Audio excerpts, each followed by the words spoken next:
Good morning बच्चों। हमारे इस चैनल विज्ञान ज्ञान में आपका स्वागत है।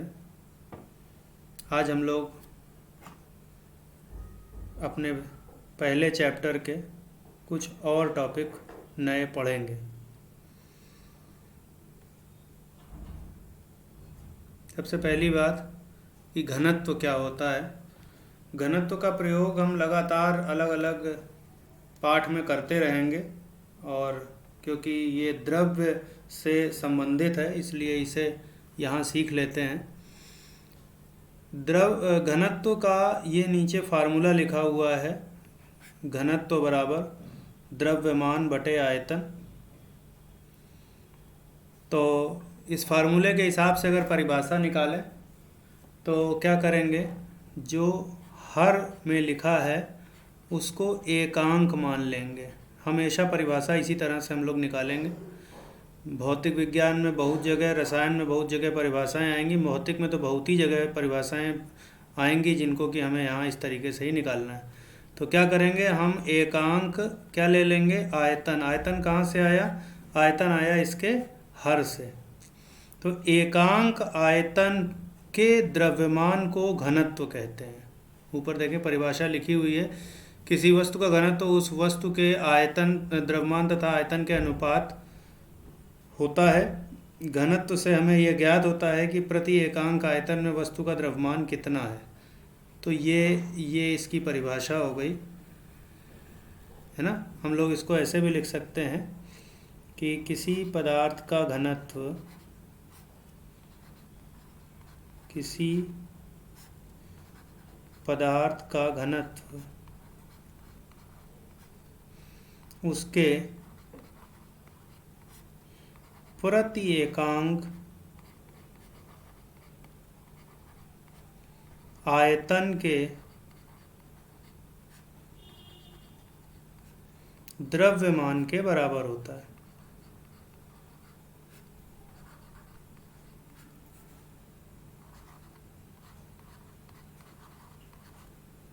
बराबर होता है, ठीक। अब बारी आती है इसके मात्रक की। तो घनत्व का मात्रक क्या होगा, घनत्व का मात्रक हो जाएगा द्रव्यमान का मात्रक, द्रव्यमान का मात्रक बटे आयतन का मात्रक।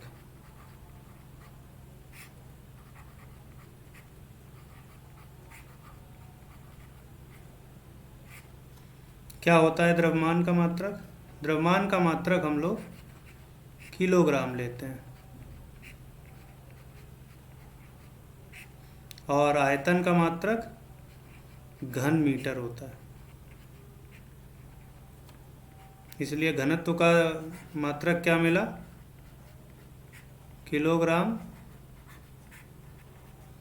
मीटर की घात ऋण 3, या इसको लिख सकते हैं क्या, किलोग्राम प्रति मीटर क्यूब।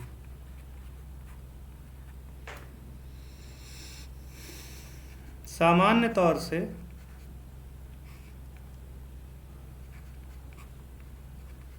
हम घनत्व को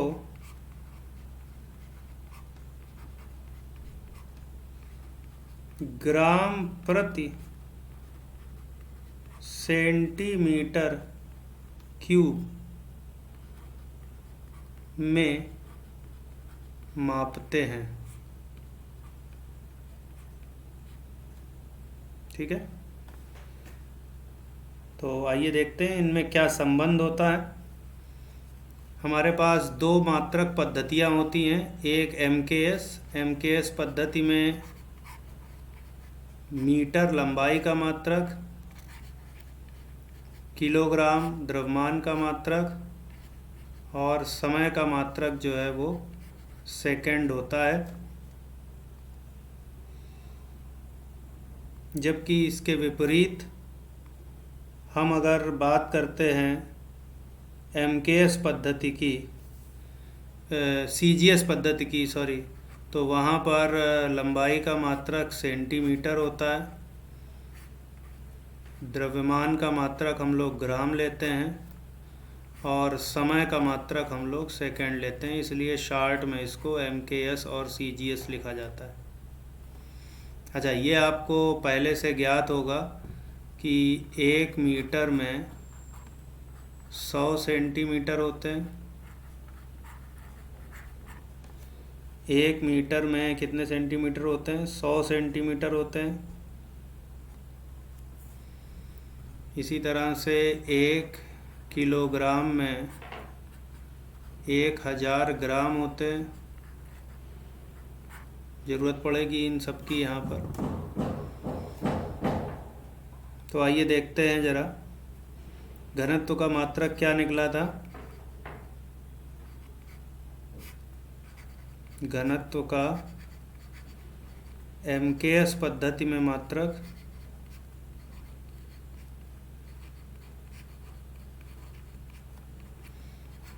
हम लोगों ने लिखा था किलोग्राम प्रति मीटर की घात 3।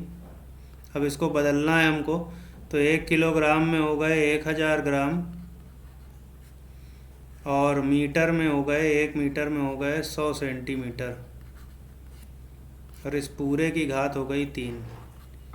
इसका मतलब हो गया 1000 बटे 100 गुणा 100 गुणा 100 और यहाँ पे आ रहा है ग्राम प्रति सेंटीमीटर क्यूब।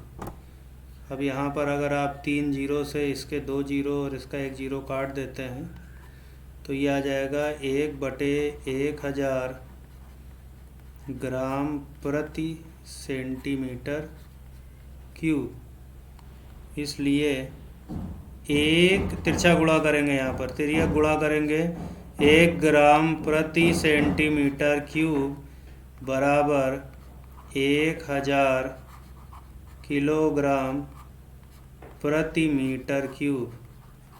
तो इस तरीके से हम लोग इनको बदल सकते हैं आपस में, और बहुत ज़रूरी है, बहुत आवश्यक है कि आपको ये संबंध याद रहे।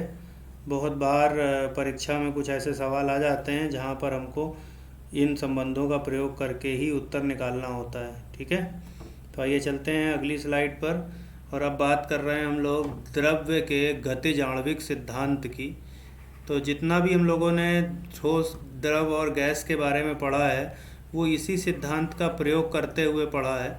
तो आइए आज ज़रा इस सिद्धांत के मूलभूत गुण जो है वो जान लेते हैं। किसी भी द्रव्य की विभिन्न अवस्थाओं